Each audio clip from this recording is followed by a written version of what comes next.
Hey, and thanks for taking the time to watch this week's Oldtown short, Grief and Gratitude.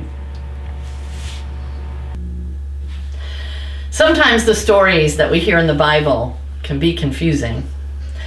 Once, when Jesus was talking with his friends, he said to them, "You will see me, then you won't see me, then you will see me again.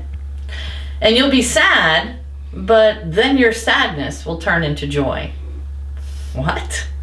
You'll see me, then you won't see me, then you'll see me again? And you'll be sad, but then your sadness will turn into joy? Was Jesus playing a game of hide and go seek?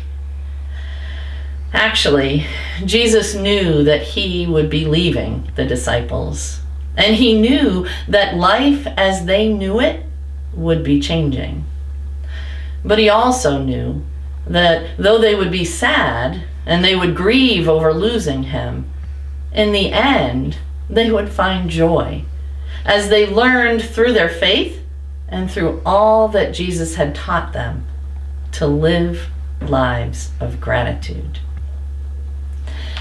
Friends, during the height of the pandemic, especially during the times of quarantine and shutdown, when churches and schools and many workplaces closed down, we needed to learn new ways of living our everyday lives. We had to get used to wearing masks and seeing other people wearing masks.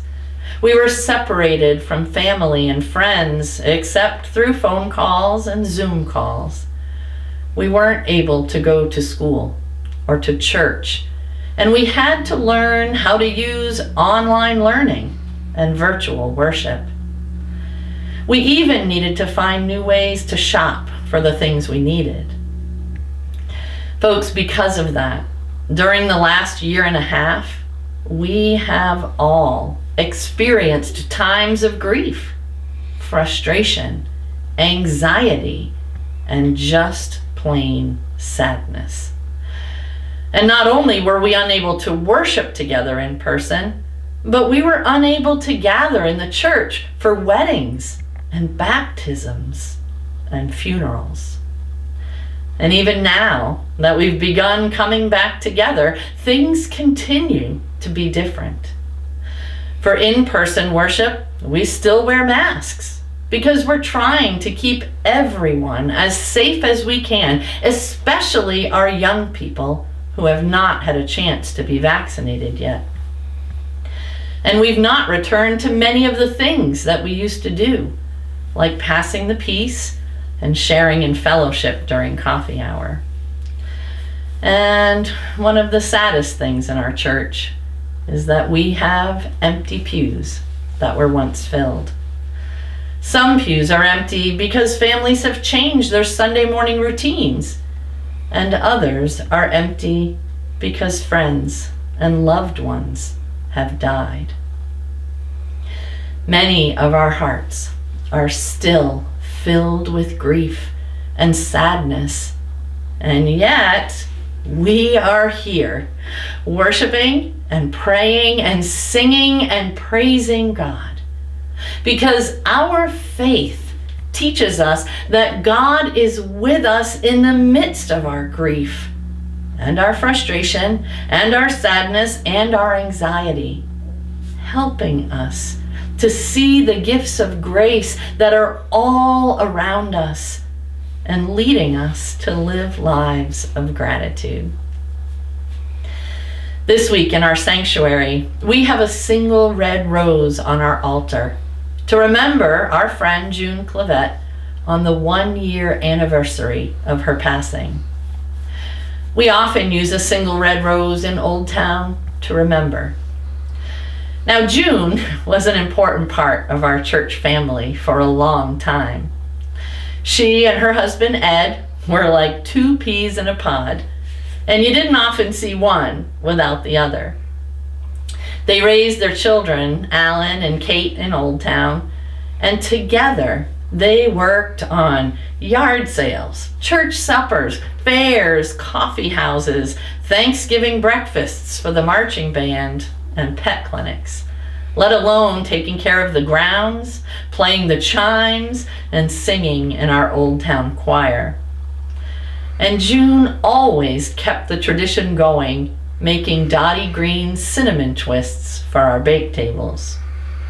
Now, pre-pandemic, June never missed one of our Tuesday morning coffee connections, where she would do puzzles, tell stories about her favorite donkey growing up, and sing silly songs.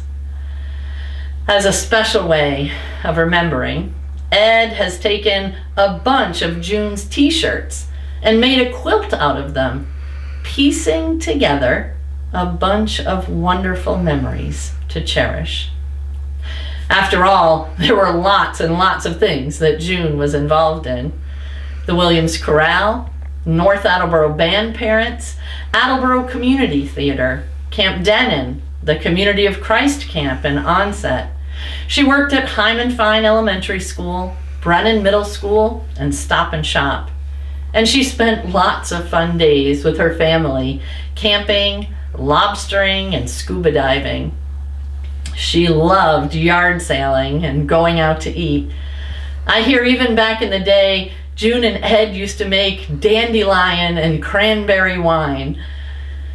Friends, the three things that I think about the most when I think of June was the pride she took in her children, the way she loved Ed, and the way that she always would answer the question, "How are you doing?" with the reply, "Ugly, mean, and nasty," which meant she was good. Friends, are we filled with grief at losing June? Yes. But are we also filled with gratitude for who June was and the time that we shared with her? Absolutely. There's an ancient Japanese art called kintsugi. And kintsugi is all about taking broken pottery pieces and putting them back together. But that's not all, because the cracks and the broken edges are highlighted with gold. You see, the art of kintsugi embraces the broken edges, the flaws, and the imperfections. And in so doing, it creates an even stronger and more beautiful piece of art. Friends, we have all been through so much as individuals and as a church in the last year and a half. And we can't simply forget about our grief and our pain, thinking that it will just go away. Because sometimes it's in the process of working through our sadness and our grief, remembering and naming the parts of us that feel broken, that allows us to create a new wholeness for ourselves. No, it's not the same as it was. But sometimes we actually become more unique and beautiful and resilient when we learn to embrace both our grief and our gratitude together.